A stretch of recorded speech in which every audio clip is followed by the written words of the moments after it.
आज मैं आप लोगों को BEd first year paper first जिसका नाम है ज्ञान एवं पाठ्यक्रम, इसमें से हमारा टॉपिक है आज का आदर्शवाद। आदर्शवाद टॉपिक पे आज की इस क्लास में हम डिस्कस करेंगे। तो सबसे पहले यहाँ पर देखेंगे यह जो आदर्शवाद क्वेश्चन है, ये बहुत इंपॉर्टेंट है बीएड एग्जाम के लिए। यानी कि यह बीएड एग्जाम में बहुत बार पूछा जाता है, बहुत ही इंपॉर्टेंट क्वेश्चन है। तो इसके बारे में आज हम डिस्कस करेंगे। तो सबसे पहले हमें ये देखना है कि आदर्शवाद का अर्थ क्या होता है, परिभाषाएं क्या होती हैं, शिक्षा के उद्देश्य क्या होते हैं और पाठ्यक्रम क्या है इनका, शिक्षण विधियां कैसी होनी चाहिए और शिक्षक का स्थान क्या होना चाहिए आदर्शवादियों के अनुसार, शिक्षार्थी का स्थान क्या होना चाहिए, अनुशासन कैसा होना चाहिए आदर्शवादियों के अनुसार, आदर्शवाद का मूल्यांकन यानी कि इसमें आदर्शवाद का गुण और दोष, इन सभी टॉपिक पे आज की क्लास में हम डिस्कशन करेंगे। तो सबसे पहले यहाँ पे हम देखते हैं आदर्शवाद का अर्थ क्या होता है, आदर्शवाद क्या है। तो आदर्शवाद को अंग्रेजी में आइडियलिज्म कहा जाता है। यह दो शब्दों से मिलकर के बना है। पहला शब्द है आइडिया और दूसरा शब्द है इज्म, और बीच में यल अक्षर का उच्चारण सौंदर्य के लिए किया जाता है। आइडिया का अर्थ है विचार और इज्म का अर्थ है वाद, इसलिए हम इसे विचारवाद भी कहते हैं और आदर्शवाद भी कहते हैं। इसको दो नाम से जानते हैं।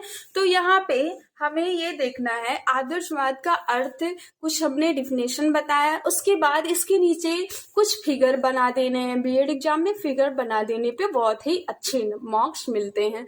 तो यहाँ पे आइडियलिज्म जैसे है, आइडियलिज्म दो शब्दों से मिलकर के बना है। पहला है आइडिया और दूसरा है इज्म। तो आइडिया का मतलब विचार या आदर्श होता है, इज्म वाद हो गया। तो यह दोनों विचार और वाद दोनों मिल करके विचारवाद बनाते हैं, और आदर्श और वाद, इसीलिए हम इसको आदर्शवाद बोलते हैं। तो यहाँ पे अब हमें इसकी डिफिनेशन कुछ लिखनी है, इसके नीचे भी कुछ लिखना है। आदर्शवाद प्राचीनतम विचारधारा है। आदर्शवाद का विकास सुकरात तथा उनके शिष्य प्लेटो ने किया था। यह विचारधारा ब्रह्मांड को ईश्वर द्वारा ही निर्मित मानती है। यानी कि आदर्शवादियों का कहना है, आदर्शवादियों का विचार है कि यह जो ब्रह्मांड है ईश्वर द्वारा ही बनाया गया है, ईश्वर द्वारा ही निर्मित है। जो आदर्शवादी लोग थे वो ईश्वर को सबसे ज्यादा मानते थे, ईश्वर को सर्वोपरि मानते थे, और ये मानते थे कि हम ऐसी शिक्षा प्राप्त करें जिससे हमें ब्रह्म का ज्ञान हो, मोक्ष की प्राप्त हो सके। ये लोग ईश्वर को सबसे ज्यादा मानते थे और भौतिक जगत को क्या मानते थे, नश्वर यानी कि ना के बराबर मानते थे। कि ये जो भौतिक जगत है जहाँ पर हम रहते हैं, जो चीजें हमें दिखाई देती हैं, उसको ये मानते थे कि ये नश्वर है, इसका अर्थ कुछ भी नहीं है, इसका कोई भी अर्थ नहीं है। इनके अनुसार सिर्फ ईश्वर ही सब कुछ था। यह वाद संसार को ईश्वर द्वारा निर्मित मानता है। इनके अनुसार हमारा जो संसार है उसको ईश्वर ने ही बनाया है, और आध्यात्मिक जगत को ही ये लोग सर्वोपरि मानते थे। यहाँ सुखमय है, यही हमें सुख देता है, इसीलिए ये आध्यात्मिक जगत को बहुत ज्यादा महत्व देते थे। और यहाँ पे ईश्वर को मानते थे और ब्रह्म को भी मानते थे, और ऐसी शिक्षा प्राप्त करना चाहते थे ये लोग कि ऐसी शिक्षा प्राप्त करना चाहते थे जिससे उनको मोक्ष की प्राप्ति हो सके, और संसार में ऐसी शिक्षा दी जाए जिससे बच्चों को मोक्ष की प्राप्ति हो सके, ईश्वर के बारे में वह जान सके, ब्रह्म के बारे में उनको ज्ञान हो। यही सब चाहते थे आदर्शवादी लोग। तो यहाँ पे आदर्शवाद का अर्थ हो गया। उसके बाद हमें देखना है आदर्शवाद की परिभाषाएं क्या होती हैं। तो यहाँ पे डिफिनेशन ऑफ आइडियलिज्म हम परिभाषाएं यहाँ पर देखेंगे। आदर्शवाद के प्रतिपादक यानी कि आदर्शवाद को मानने वाले लोग कौन कौन कौन थे। तो यहाँ पे आदर्शवाद को मानने वाले कई लोग थे, जैसे कि प्लेटो, सुकरात, डेकार्टे, अरविंद, दयानंद, विवेकानंद आदि लोग क्या आदर्शवाद को मानते थे। और आदर्शवाद की कुछ प्रमुख परिभाषाएं निम्नलिखित हैं। अगर हम देखें कमेनियस के अनुसार तो इन्होंने आदर्शवाद के बारे में क्या कहा, क्या बोला। तो सबसे पहले हम यहाँ पे देखेंगे जीवन कमेनियस के अनुसार जीवन में सफलता के लिए मनुष्य को आवश्यक ज्ञान देना चाहिए। यानी कि अगर किसी व्यक्ति को सफल होना है तो उसे किस चीज की जरूरत होगी, ज्ञान की जरूरत होगी। तो नैतिक ज्ञान तो देना चाहिए, नैतिक तथा चारित्रिक विकास पर भी बल देना चाहिए एवं ईश्वर की भक्ति उत्पन्न करनी चाहिए। यानी कि उस बालक के, उस मनुष्य के अंदर ईश्वर की भक्ति उत्पन्न करनी चाहिए। और यहाँ पे हम देखेंगे आदर्शवाद के सिद्धांत क्या थे। आदर्शवाद का सिद्धांत क्या है, तो यहाँ पे हम देखेंगे प्रिंसिपल ऑफ आइडियलिज्म, यानी कि आध्यात्मिक जगत को ही सर्वश्रेष्ठ मानते थे आदर्शवादी लोग। और आदर्शवादी लोग संसार ईश्वर द्वारा ही निर्मित मानते थे। यानी कि जो यह संसार है यह ईश्वर द्वारा ही बनाया गया है, ईश्वर द्वारा ही निर्मित हुआ है। और ब्रह्म ज्ञान ही, यानी कि ईश्वर का ज्ञान होना ही, ब्रह्म का ज्ञान होना उच्चतम ज्ञान है, सर्वश्रेष्ठ ज्ञान है। और आध्यात्मिक मूल्यों में विश्वास करता है, यह आदर्शवाद के सिद्धांत थे ये सब। और अनेकता में एकता, मानव व्यक्तित्व में विश्वास रखता था। और यहाँ पे हम देखेंगे आदर्शवाद और पाठ्यक्रम, यानी कि आदर्शवाद के अनुसार पाठ्यक्रम कैसा होना चाहिए, कि क्या होना चाहिए, तो इस पे हम देखेंगे।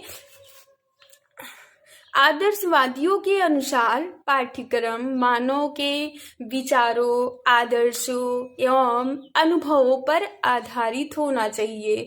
यानी कि इनका आदर्शवादियों का कहना क्या था, इनके अनुसार जो पाठ्यक्रम है मानव के विचारों और उनके आदर्शों एवं अनुभवों पर आधारित होना चाहिए।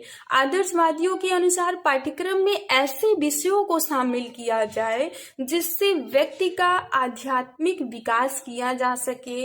उनके अनुसार पाठ्यक्रम ऐसा होना चाहिए जिससे बालक के व्यक्तित्व को ज्ञानात्मक, क्रियात्मक एवं भावनात्मक तीनों ही पक्षों का विकास हो सके। यानी कि जिससे बालक के व्यक्तित्व, यानी कि उसके व्यक्तित्व का ज्ञान हो, क्रियात्मक कार्य करने की क्षमता, भावनात्मक, ये तीनों क्या होनी चाहिए, इनके अंदर विकास किया जा सके। और यहाँ पे अब हम देखेंगे आदर्शवाद और शिक्षा के उद्देश्य क्या थे। यानी कि आदर्शवादियों के अनुसार शिक्षा के उद्देश्य क्या थे, उनके लक्ष्य क्या थे। आदर्शवादियों के अनुसार आध्यात्मिक मूल्यों को प्राप्ति करना आदर्शवाद का अंतिम उद्देश्य था। तो उनके बारे में हम देखेंगे पॉइंट वाइज पॉइंट। बालक का पहला पॉइंट है बालक का आध्यात्मिक विकास, यानी कि हम बालक के आध्यात्मिक विकास के बारे में यहाँ पे डिस्कस करेंगे। आदर्शवादियों के अनुसार शिक्षा का उद्देश्य बालक का आध्यात्मिक विकास करना ही है। यानी कि जो आदर्शवादी थे वह शिक्षा का उद्देश्य बालक का आध्यात्मिक विकास करना है, क्योंकि आदर्शवाद आत्मानुभूति को ही व्यक्ति का संपूर्ण यानी कि पूर्ण विकास मानता है। और हम यहाँ पर देखेंगे, अगर एक और थे रस्क महोदय के शब्द में देखें, उनके अनुसार अगर हम देखें तो क्या होना चाहिए, कैसा होना चाहिए, तो शिक्षा मानव जाति को इस योग्य बनाए कि वह अपनी संस्कृति की सहायता से आध्यात्मिक जगत में अधिक से अधिक पूर्णता सहित प्रवेश कर सके तथा आध्यात्मिक जगत की सीमाओं का विस्तार भी कर सके। ये था रस्क महोदय के शब्दों में। अब हमें देखना है यहाँ पे आध्यात्मिक मूल्यों की प्राप्ति, यानी कि आदर्शवादियों के अनुसार आध्यात्मिक मूल्यों की प्राप्ति क्या थी? आदर्शवादियों के अनुसार शिक्षा का स्वरूप ऐसा होना चाहिए जिससे मानव जाति के आध्यात्मिक आदर्श एवं जीवन के शाश्वत मूल्यों, यानी कि यहाँ पे जैसे सत्यम शिवम सुंदरम है, इनकी प्राप्ति की जा सके। ये आध्यात्मिक मूल्यों की प्राप्ति था, यानी कि यहाँ पे सत्यम शिवम सुंदरम की प्राप्ति की जा सके। इन आदर्शों के लक्ष्यों को ध्यान में रखकर मस्तिष्क सत्य को जानता है और असत्य से दूर रहता है। और अगर हम सुंदरम की बात करें तो सुंदरम जो है सुंदरता का अनुभव करता है और असुंदरता से दूर रहता है। और अगर हम शिवम की बात करें तो यह अच्छाई का संकल्प करता है और बुराई से दूर रहता है। तो हमें एग्जाम में ऐसे ही दर्शा देने हैं जैसे यहाँ पे हमने लिखा है। आप लोगों के लिए बहुत ही अच्छे से नोट्स बनाए हमने। तो यहाँ पे ऐसे दिखा देने हैं, सत्यम उसकी डिफिनेशन इधर लिख देना है, ये शिवम सुंदरम ये सब ऐसे ही आप लोग लिख देंगे तो बहुत ही अच्छे मार्क्स मिलेंगे।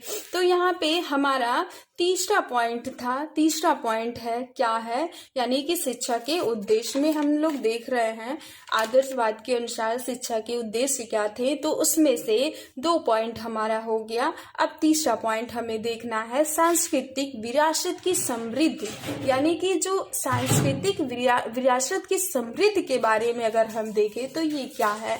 आदर्शवादियों ने शिक्षा का एक प्रमुख उद्देश्य सांस्कृतिक विरासत की रक्षा और हस्तांतरण बताया, यानी कि इन्होंने क्या बोला, क्या बताया, इनका उद्देश्य क्या था। सभी आदर्शवादी लोग क्या करें, सांस्कृतिक विरासत की रक्षा करें। और रस्क महोदय के शब्द में अगर हम देखेंगे तो उन्होंने क्या बोला, शिक्षा को मानव जाति को इस योग्य बनाना चाहिए, शिक्षा को मानव जाति को इस योग्य बनाना चाहिए जिससे कि वह अपनी संस्कृति की सहायता से आध्यात्मिक जगत में अधिकाधिक पूर्णता से प्रवेश कर सके और आध्यात्मिक जगत की सीमाओं का विस्तीर्ण बना सके। और चौथा पॉइंट में अगर हम देखें, चौथा पॉइंट आदर्शवादियों के अनुसार शिक्षा के उद्देश्य में हमारा चौथा पॉइंट है बालक और बौद्धिक विकास, यानी कि बालक का बौद्धिक विकास कैसे होता है, क्या होता है, तो यहाँ पे हमें देखना है ये। यानी कि आदर्शवादियों के अनुसार शिक्षा का प्रमुख लक्षण बालक का बौद्धिक विकास होना चाहिए। अगर हम प्लेटो के अनुसार देखें, प्लेटो का मानना था कि मनुष्य की बुद्धि एवं विवेक उसके सभी आदर्शों तथा आध्यात्मिक चेतनाओं का आधार होता है, इन्होंने ये बोला। और एडम्स के महोदय के शब्दों में अगर देखा जाए तो शिक्षा का मुख्य उद्देश्य बालक की बुद्धि एवं विवेक को विकसित करना है। अब हमें यहाँ पर देखना है, यानी कि आदर्शवाद और शिक्षण विधियां क्या थी, क्या है, idealism and method of teaching, यानी कि हम यहाँ पे आदर्शवाद के अनुसार शिक्षण विधियां कैसी होनी चाहिए, शिक्षण टीचिंग मेथड कैसी होनी चाहिए, इन सब के बारे में हम देखेंगे। यानी कि विभिन्न आदर्शवादियों ने विभिन्न शिक्षण विधि को अपनाया है जो निम्नलिखित है। अगर हम फर्स्ट की बात करें तो आगमन विधि एवं निगमन विधि, और हम यहाँ पे देखेंगे कि आगमन विधि और निगमन विधि होता क्या है। इसके जनक क्या है, अरस्तु हैं। और अगर हम आगमन की बात करें, आगमन विधि क्या है, तो सामान्य से विशिष्ट की ओर जाना क्या है, आगमन विधि है। और अगर हम निगमन विधि की बात करें तो ये क्या है, विशिष्ट से सामान्य की ओर जाना। और दूसरा पॉइंट है हमारा प्रश्नोत्तर विधि, यानी कि शिक्षण विधि कैसी होनी चाहिए, आगमन विधि एवं निगमन विधि, और उसके बाद जो है प्रश्नोत्तर विधि। और संवादविद, तर्कविद, खेलविद, निर्देशविद, ये सब क्या है? मेथड थे। ये मतलब हम लोग मेथड थे, जैसे कि खेल विधि है, किसी भी चीजों को हम लोग बच्चों को खेल के माध्यम से बताएं तो बच्चे क्या होते हैं, उस पे ज्यादा आकर्षित होते हैं और ध्यान से सुनते हैं। यानी कि जो शिक्षण विधियां कैसी होनी चाहिए, खेल विधि होनी चाहिए, प्रश्न करना चाहिए उन लोगों से, खेल खेल में प्रश्न भी करना चाहिए, प्रश्नोत्तर विधि, संवाद विधि, तर्क विधि, निर्देश विधि और अभ्यास विधि, अभ्यास व आवृत्ति विधि। यानी कि बच्चों को क्या करवाना चाहिए? अभ्यास कराना चाहिए। किसी भी चीज का अभ्यास करें तो वो क्या होगा, उनको शिक्षा लेने में आसानी होगी, इंटरेस्टेड रहेंगे बच्चे पढ़ने में। और आवृत्ति, अभ्यास व आवृत्ति, यानी कि भी किसी भी चीज को वो बार बार पढ़ेंगे तो क्या होगा, वो उनको बहुत ही अच्छे से क्लियरली समझ में आएगा। तो ये सारी शिक्षा की शिक्षण विधियां थी। और हम यानी कि ये जो अभ्यास व आवृत्ति विधि थी, ये इसके जनक कौन है? पेस्टोलॉजी हैं। और अगर हम अगला पॉइंट देखें, आदर्शवाद और शिक्षक, आइडियलिज्म एंड टीचर।